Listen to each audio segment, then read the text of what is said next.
لێرە لەو شوێنەی چیاکانی زاگرۆس باوەش بە دەشتەکانی میزۆپۆتامیادا دەکەن. چیرۆکێکی جیاواز لە بەرد و گڵ نووسراوەتەوە. بیناسازی کوردی تەنیا دیوار و سەقف نییە، بەڵکو تێکەڵاوبوونێکی ئەندازەیی کە موێنەیە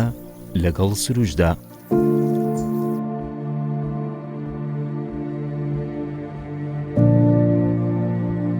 لە قەڵا سەرکەشەکانی سەرلووتکەکانەوە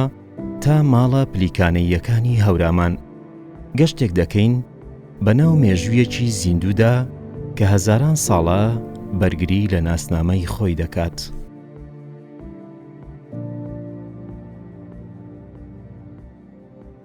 ئەگەر پێناسەیەکی تەلارسازی بکەین بە شێوەیەکی گشتی دەتوانین بڵین تەلارسازی ڕەنگدانەوەیەکی بەرجەستە و نابەرجەستەی کەلتور و شوناسە. لەبەرچی دەڵێن بەرجەستە و نابێت، چونکە خۆی بوونی تەلارسازی بوونێکی بەرجەستەیە، واتە تۆ دەیبینی، دەتوانی دەستی لێ بدەیت، دەتوانی لە ناوی بژی، دەتوانی هەست و سۆزی لەگەڵ با بڵین بگۆڕیەوە.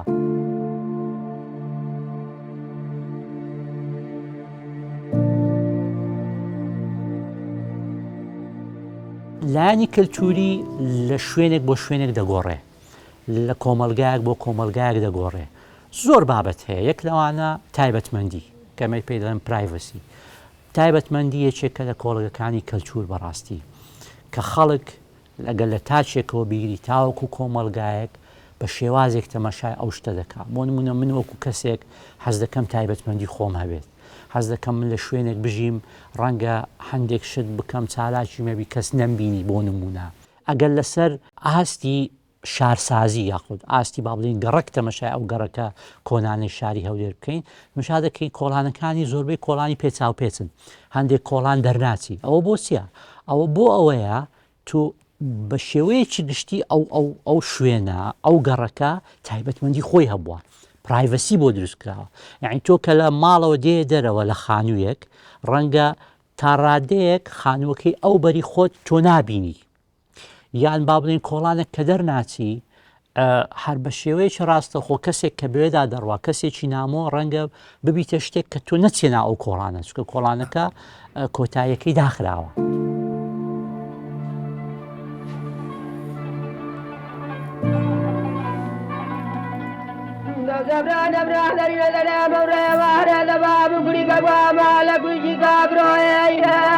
تخالو بالمكذرة قريد الفاما لقريد قابرويا شيبو فاما فسل فايزة لنا ساباق وباق كاني ولادي تشتي قوية لوه لقوة دماء ما قردني قل زرد خاري رشكو كي جدانا إيا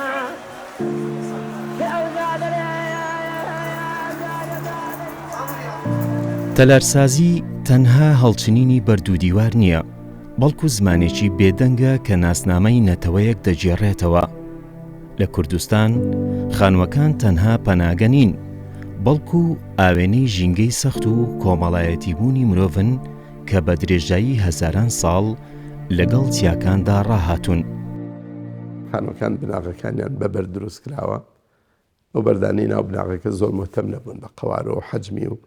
ڕێخستنی، چونکە دوایتر دفن کراوەتەوە شاراوە و مهم بتوانێت قووەتێک دروست کات دیواری سەر خۆی ڕاگرێ.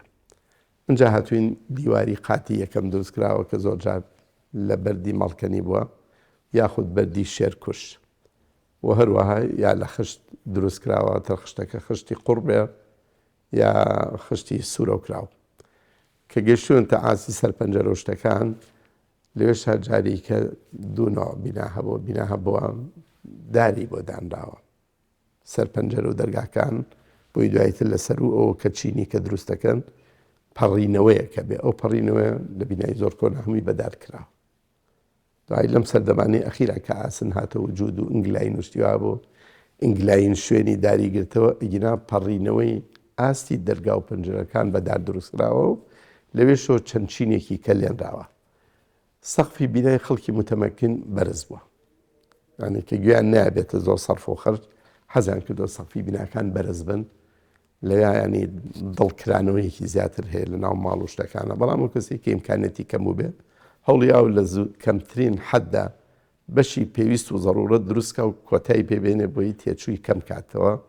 و زیاتریش بتوانێت کۆنتترۆڵی بک بۆ گەرمکردنی زستان. سەری ئەم شوێنانە کە گەشتونتە کۆتای دیوارەکان ئەوسا شیشی کۆنکرێم سەر لە حوشتیوان نەبووە، بیرکردنەوەش لەوە نەبووە، لەبەرەوە کارەسەی بەکارهاتوو بریتی بۆ لە قەدیدار.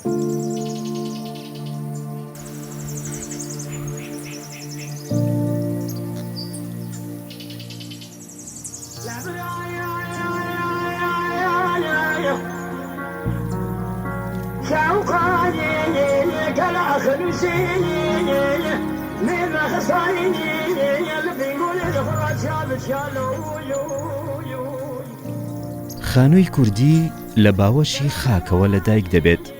بەرد لێرەدا هێمای خۆڕاگریە، ئەو کەرەستەیە کە لە شاخەکانەوە دەبێتە بناغەیەکی قایم. لە تەنیشتیدا قوڕ بۆ بەیەکەوە بەستانی بەردەکان ئەم تێکەڵەیە هاوسەنجیەک لە نێوان توندی چیا و نەرمی دەستەکان دروست دەکات. بۆ منە ئەگەر بێت و تو سەحلێن پارێزگەها دووکێ بکەی دەڤەرێن چیایی شێوازێ دروستکردنەوان ئاڤاهیان یا جیاواز بێت گەل دەڤەرێن کو دەشتا هەبینە. هەر دیسان ئەگەر بێت و تو سەحلا بەراوردەیەکی بکەی بوون منە پارێزگەها دووکێت گەل پارێزگەها هەولێرێ زۆربەی ئەو تەلارسازی و ئاڤاهیت هەولێرێ هاتینە بکارئینان بە کەرپوچی هاتینە دروستکردن یا کەم بژنێت تابۆ. لێل پارێزگەها دووکێ ئەگەز بەحث لە شێوازێ تەلارسازیە بیناسازیە بکەم ئەوە کو وەختیدا مرۆڤێ کورد بکارئینایە ئەف دەڤەرێن چیایی وانە هەوڵدایە جوورەبەرێکی بکار بینن کورد بێژنێ بەرێ بازی. ji ber çi ev ber hatiye bikarînan çûkî berê bazî siruştê wî berekî gelekî pêz e.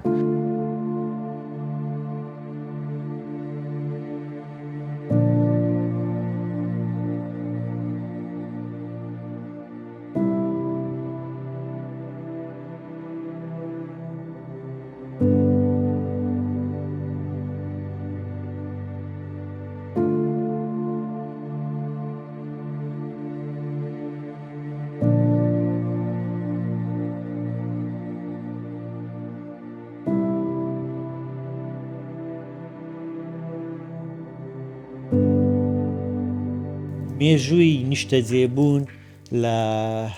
کوردستان ئەگەر بە نیشتەجێبوونی بەردەوام ئاماژەی پێ بکەین نەک ئەو نیشتەجێبوونە بڵین ئەو شێوانی لە شێوەی گەڕۆک بووین تێدا ژیاون ئەوە دەتوانین بڵین نیشتەجێبوون بە شێوەیەکی بەردەوام بجێڕینەوە بۆ سەردەمی چاخی بەردینی نوێ کە هەر لەو کاتەوە کە گوندەکان دروستکران پێش ئەوەی کشتتوکاڵیشدا بهێنرێت لە بە شێوەی ینی بەردەوام لە تێدا نیشتەجێ بوون لە نمونەی بڵین گوندەکانی نەمریک و دواتر گوندە کشتتوکاڵیەکان لە نمونەی بڵین بێستان سوور و چەرمە و تا دوایی.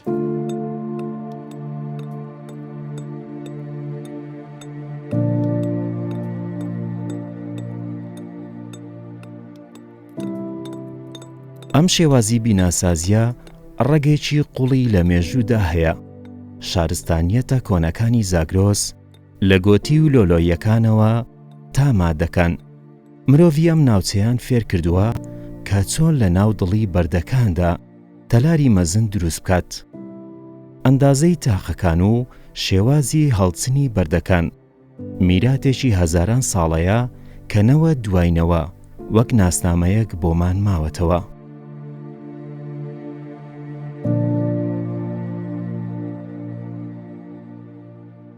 وەرگرتنە دیزاینە ڕۆمانی یان ساسانی وان بابەتا دا خەڵکێکی لێرە یا هاتی بکارئینانە ئەوە بژین کارگیریە دیژی ینی ئەوە کارتێکردنی لەسەر وان جهات کردن ئەمژین خەڵکێک ما ینی شوان وەرگرتش ئاینێدی وەرگرتن شن من وەختێ دێر هاتی نەچێکردنێ ئانشکەفتا دابین هێدی شوان کارەهات وەرگرتنێ وان جورا چێکن.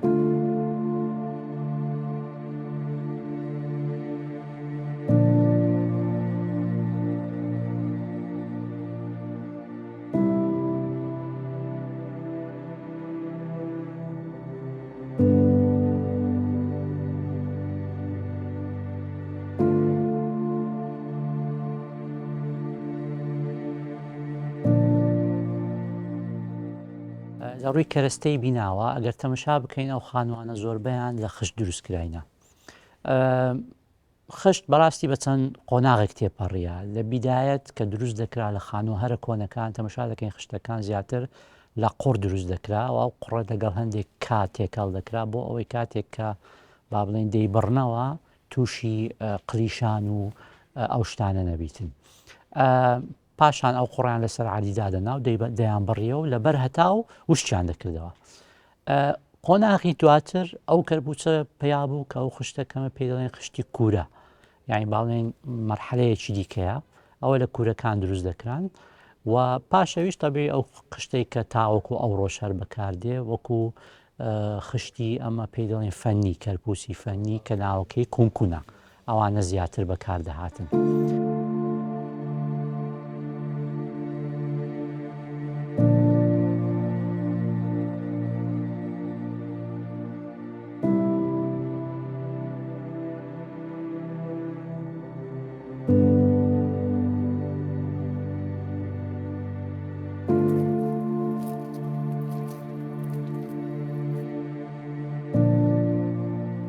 لە سلێمانی و خانۆنێک کە دروستکراون بۆ نمونە لە ناوچەی ماڵکەنی ئێمە دوو ناوچەمان هەیە کە بەردی لێ بووە، بەشێکیان لە ماڵکەنی و بەشێکیان لە شێرکوش. بەس هەردووکیشان لە شاری سلێمانیان بەڵام دوو بەردی زۆر جیاواز بوون لە یەکتری، هیچ لە یەک ناچن، نە لە خەسڵەتەکانیانە نە لە ڕنگ و سیما و ڕەنگە.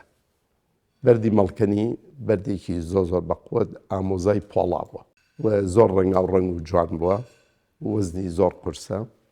زۆر سەخت بووە، وەسای تایبەت کاری تیا کردووە. بەڵام جۆرە بەردی کەمان هەیە کە ڕەنگەکەی سپی سادەیە، ئەوە هینی مەڵقەی شێرکوژە، پشتی سەرچنار. ئەو بەردە ئیشکردن پێی ئاسانتر بووە، سەهلتر، وەستا توانوێتی بیشکێنێ لە تیکان نەقاڕیکە، لەبەر ئەوە ئەویان شایعتر بووە بەکارهێنان و استخدامی.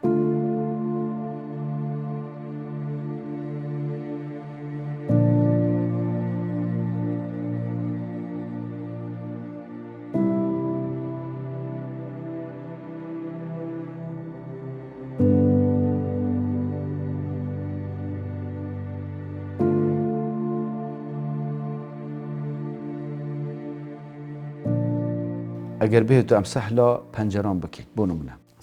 سەر دەرگەهێت وان پەنجەرانیان حتا ناف دیواران ژیدا گەلێک جارە دارب کار ئینایە ji ber çi eger bêt û hindek cara werzê zivistaniyan ku werzê havînê gelek cara temedûd û teqelusit bînatî da çît bîtin ji ber keş û hewa ev dare têda durust kiriye heta ku zêdetir ya parastî bît ji herifandinê we gel siruştî bihête guhorîn. و هەندێک جارۆژی پەنجەرە ئەگەر بێت ئەم سەحکێنێ پەنجەرێت کەبن تایبەتی ئەف خانێت کەلەپوریا بێت نوکەژی حتا ئەف ئاوهەیەت کو نوکر سنتەری پارێزگاها دووکە هەیان ژمارەکە زۆر دەڤەرئاکێ هەی جورە نەخشەکە بکار ئینایە ئەو نەخشە ئەگەر بهێت و تو سەحل نمێژیەوەی ڕەسەم بکەیت دەبینی کو ئەڤە توەختدا بیرۆکەیە خوداوەند دایکیە هەزرەکە هەسایا ژێ وەرگرت ئەف جورە پەنجەرە تێدا هاتیە دروستکردن ji ber çi çunkî yekem perestina mirovan bû xudawand dêtkevin ew xudawand dayîk bê ji ber çi çunkî xudawand dayîk ew xudawand bê ku mirov durust kiriye bû çûna wan teban zarok li hatîne durustkirin we dayîk kesê here mezintir e bû parastina zarokê.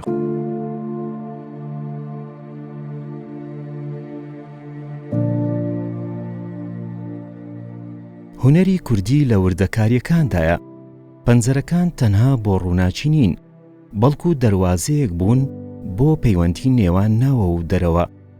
نەخشی ئاستێرە و خۆر و درەخت لە سەردار و دیوارەکان تەنها جوانی نین بەڵکو هێمای ئاینی و فەلسەفین هەر تاقێک و هەر نەخشێک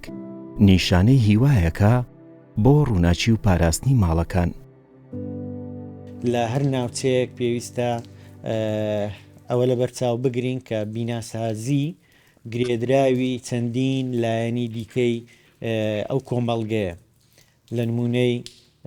ژینگە و کەرستەی بیناسازی و سروشتی شوێنەکە لە نمونەی ئاستی بژێوی و ئابووری و داهاتی تاکشی ئەو کۆمەلگانە بیر و باوەڕی ئاینی، ئاستی ڕۆشنبیری، ئاستی پارێزراوی و هەستکردن بە ئەمان و زۆر بابەتی تر کە لەوانەی دەتوانین بڵێن پەیوەندی لەگەڵ هۆز و نەتەوەکان و تێکەڵی و زۆر بابەت تر کە گرێدراوی ژیانی تایبەتی و ڕۆژانەی خەڵکی ئەو ناوچانن.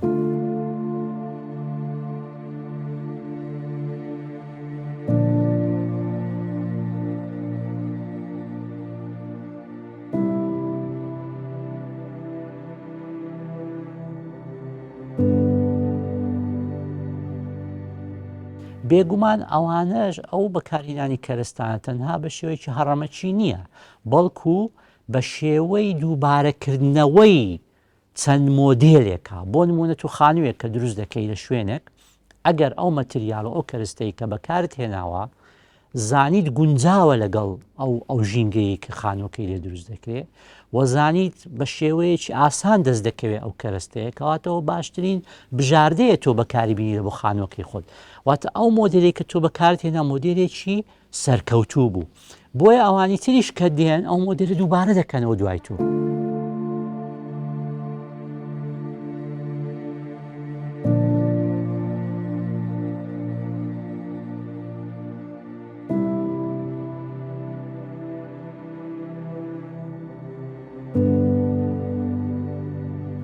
زۆر لەو بینانی کە زۆر جوانن، زۆرینەی وەستاکانیان خەڵکی سنە و بانە بوون. ئەوان زۆر بارع بوون لە بەکارهێنانی خشتە. هەروەها نەخشونیگاری ژێر سەقف و دارەڕاکان، زۆریان دارەڕاکان بەکارە هاتن و بە تەرتیبدانران و جوانی خۆی ئەبەخشی، بەڵام ئەوان بۆش ڕازی نەبوون هاتن زینەتێکیان بۆ ژێری هینەکان دروست دەکە، ئەویش ئەلواحی ڕەنگاوڕەنگ بوو بە توولی داری باریک، ئەو نەخشەی کە خۆیان لە مێشکیان نبوو دروستیان نەکرد. خانوویەکی هەولێر ڕەنگە لەگەڵ خانوویەکی با بڵین سلێمانی لە ڕووی کەرستەوە وەکو یەکبی، بەڵام لە ڕووی پێکهاتەوە ڕەنگە جیاوازی هەبی، لە ڕووی هەندێک وردەکاریەوە جیاوازی هەبێتن. بێگومان ئەمەش دەگەڕێتەوە سەر ئەو جیاوازیە ڕەنگە کەلتوریانەی کە هەبێ لەو دوو ژینگەیە. بەڵام بە شێوەیەکی گشتی خانووی کۆن زیاتر پشت بەو مەتریال و کەرستانە دەبەستی کە لە شوێنی دروستکردنی خانووەکە هەیە. بۆ نمونە کە لە هەولێر و خانوویەک دروست دەکەی کە ئەوەی بەردەستە لە دەشتی هەولێر زیاتر قوڕە، زیاتر گڵە، خشتی لێ دروست دەکرێت. بەڵام تۆ ئەگەر بچی خانوویەک لە شوێنێکی شاخاوی دروست بکەی، بێگومان لەو شوێنە بەرد بەکاردێنی، لەبەر ئەوەی ئەو زیاتر با بڵین هەیە لە شوێنی دروستکردنی خانووەکە.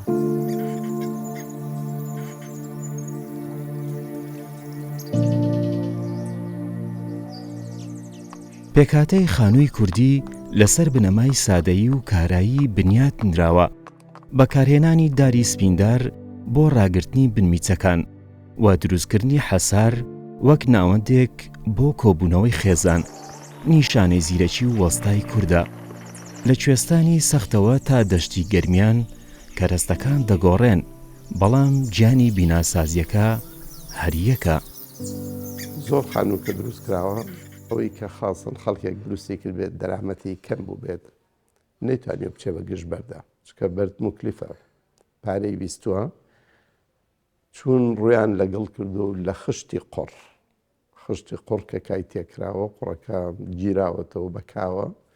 دووسێ ڕۆژێ بەجێ هەڵداوە، اینجا قاڵبی خشتی تەختەی بەسیتیان هێناوە، زۆر بەستاکاری ئەم قوڕە کراوە بە خشت و خشتەکان بەکار هاتووە و بۆ ئەوی خشتەکە بتوانێت هەڵگر بێت، ڕاگرت بێت، پانتایی دیوارەکانیان زیاد کردووە، ینی دیوار هەیە کە مەتری بەجێ هێشتووە. بەڵام هەموو خانوویەک لە بنەماوە لە ئەساسەوە بەرتەر بەکار هاتووە بۆ بناغە. جا بەردی بناغەکە بەکارهێنانی تەوان ئاسانتر بۆ لە بەردی دیوارەکان، چکە بەردی دیوار پێویستی بە چاکردن و ڕازدانەوە و ڕێکخستن بووە، بەڵام بەردی بناغەکەوان نەبووە، بەس هاتوون هانوێنە پانتاییەک دروستکەن لەبەر، ئەگە زۆر شقڵەکانیش هەندەسی نەبوو بێ و تۆزێ پان و کورد بوو بێ، زۆر مهم نەبووە چونکە داپۆشراوەتەوە. ئەمن دەتوانم باسی تەکنیکەچکە بکەم کە ئەوەندەی پرسیارم کردیە لە دروستکردنی سەقف لە کۆیە دیتیتم لە هەندێک خانوو ئەوش لە هەموونە بەڵام ئەوەندەی پرسیاریم کردێ لە هەولێر لە سلێمانی ئەو زۆرە تەکنیکەم نەدیتە ئەوەی دروستکرددانانی گۆزەی بەتاڵ لە ناو سەقفەکان جە نازانم ئەوان فکرەکان لە چێ وەرگرتە چکە هیچ مەزدەڕەکەم نەدیتە باسی ئەوە بکەم ئەسامە لە خانمان هەیە یان لە خانووی ڕەسوڵاغامان هەیە بڵێن سەقفەکە کە بە شێوەی گومبەتی تەواو دروست کرایە لە باتی ئەوەی پڕی بکەنەوە نیو مەتر یان 6 سانتیم بە خۆڵ لۆی سەقفەکەم ساویبی هەستاین چیان کردیە گۆزەی قەبارە مامناوەن دایان نایە بە بەتاڵی لە بۆ چەند لایەنێک سوودی هەیە یەک کەمترین مەوادی دەوێت دواتر کەمەچیان خۆر لەسەر کردیا ئەو جا وەزنێکی کەمتر دەخاتە سەر سەقفەکە دوایە عازلی سارد و گەرمیە لە بۆ بیناکە یعنی هەم لە ڕووی ئابوووریەوە توانیتیان سوودی لێوەرگن هەم لە ڕووی ئەندازەیەوە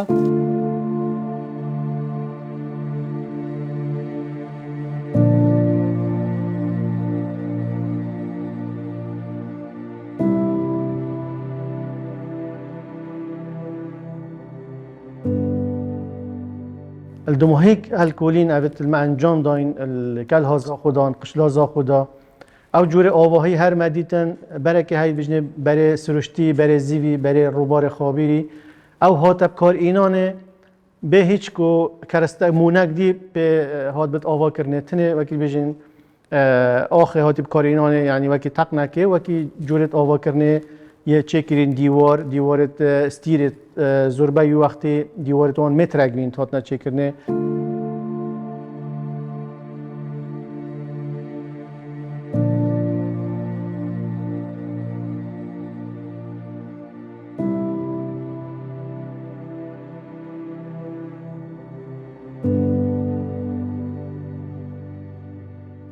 يعني زۆر بینامەن ئێستا هەیە لە ناو سلێمانی کە ڕەچاوێکی قاتی ژێرەوە کە زیاتر وەزنی لەسەرەوە قورسایی لەسەرە بە بەردی مەڵکەنی دروستکراوە بەڵام بۆیان سەخت بۆ جاری کە قاتی دووەم بۆ بەردە بکەن تاوتێکردنی خشت ئاسانترە لەبەرەوە قاتی دووهەمیان بە خشت تەواو کردووە. اینجا وەزیفەی بیناکان زۆر دەوری هەبوو مەسەڵەن قەیسەریەکان بە جۆرە هەندەسەیەک دروستکراوە کە لە ناو خانووەکان وجودی نەبووە. بۆ نمونە ئێمە کۆنترین بازاڕ قەیسەری نەقیبی سلەیمانیە کاچی جەنابە لەوێ بینی زیاتر هەمووی بە شکڵی قەوز دروستکراوە قەوسەکان چنراونەتەوە و تاکو ئێستا ئەم کارە وجودی هەیە و ڕایان گرتووە لە ناو خان و ماڵە ئەمە پێویستی نەکردووە.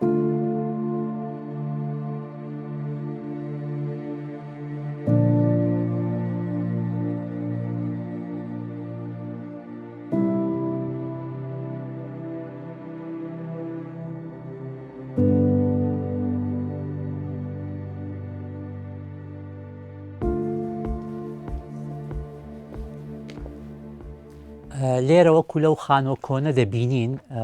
کۆمەڵێک پێکهاتە هەیە بەڕاستی لێرە ئەو دەرچوونە کە لە سەقف هەیە ئەوە زیاتر بۆ وەکو با بڵێن پارێزگاریەک بووە لە بۆ ئەو پەنجەرەیە کە لێرەدا هەیە و هەندێک شتی تر دەبینین بۆ نمونە لێرە تەمەشا دەکەین ئەوە لە زۆر لە خانووەکە کۆنەکانی هەولێر دووبارە بوویتەوە بە تایبەتی ئەو خانوانەی کە دەکەوێتە سەر با بڵێن گۆشەی یاخود با بڵێن سوڕانەوەی کۆڵانەکان تەمەشا دەکەین ئەو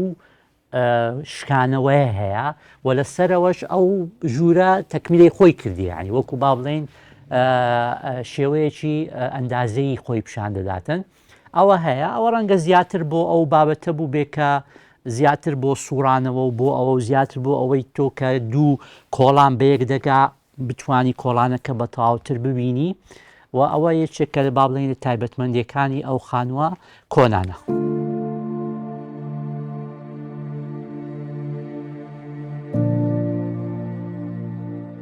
ئەمڕۆ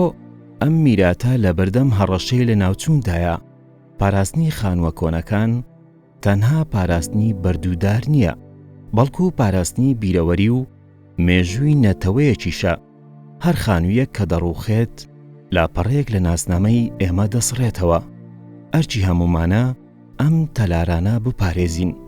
تا نەوەکانی داهاتوو بزانن باو باپیرانیان چۆن لەگەڵ ئەم خاکەدا ئاوێتە بوون.